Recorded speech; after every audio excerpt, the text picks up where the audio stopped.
पूजहि माधव पद पद जल जाता, परस अखय बटु हर्षहि गाता।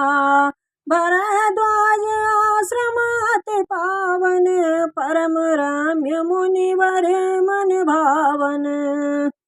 वे श्री बेणी माधव जी के चरण कमलों को पूजते हैं तथा अक्षय वट का स्पर्श कर उनके शरीर सुख प्राप्त करते हैं। भरद्वाज जी का आश्रम अति पवित्र, परम रमणीय तथा मुनियों के मन को लुभाने वाला है।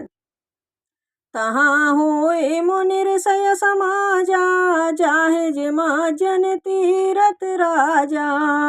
मजह प्रात समेत उछाहा, कहे परस्पर हरि गुण गाहा। प्रातः काल सब ऋषि मुनि उत्साह पूर्वक तीर्थराज प्रयाग में स्नान करने जाते हैं और फिर भरद्वाज के आश्रम में एकत्र होते हैं। फिर मिलकर भगवान का गुणगान करते हैं। ब्रह्म निरूपण धर्म विधि, वर्ण तत्व विभाग। कहे भगत भगवंत के, संयुत ज्ञान विराग। मंगल भवन अमंगल हारी, द्रवहु सुध सुरत अजिर बिहारी। वे ब्रह्म का निरूपण, धर्म के विधान और तत्वों के विभाग का वर्णन करते हैं तथा ज्ञान वैराग्य से युक्त भगवान की भक्ति का बखान करते हैं। यह प्रकार भर माघ नहाही, पुनि सब निज निज आश्रम जाही। प्रति संबत अति हुई आनंदा, मकर मज्झ गवनहि मुनि वृंदा। इसी प्रकार माघ के महीने भर स्नान करते हैं और फिर सब अपने अपने आश्रमों को चले जाते हैं। प्रतिवर्ष वहाँ इसी प्रकार बड़ा आनंद होता है।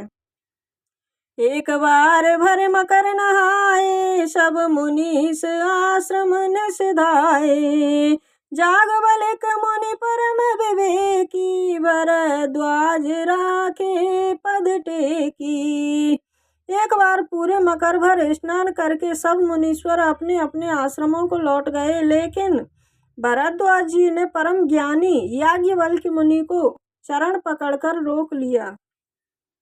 सादर चरण सरोज पखारे, अति पुनीत आसन बैठारे।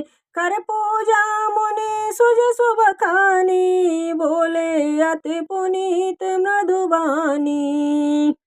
उन्होंने आदर पूर्वक उनके चरण धोए और बड़े पवित्र आसन पर बैठाया, उनकी पूजा की, उनके यश का वर्णन किया और फिर अत्यंत पवित्र और कोमल वाणी से बोले। नाथ एक संसव बड़ मोरे, करगत वेद तत्व सब तोरे। कहत सुमोह लागत भय लाजा, जौन कहूँ बड़ हुई अकाजा। भगवान, मेरे मन में एक बड़ा संदेह है। आप वेद का तत्व जानने वाले हैं, अतः आप ही मेरा संदेह निवारण कर सकते हैं। उस पर संदेह को कहते हुए मुझे भय और लाज आती है, लेकिन यदि नहीं कहता तो बड़ी हानि होती है, क्योंकि तब मैं सदा अज्ञानी ही बना रहूँगा।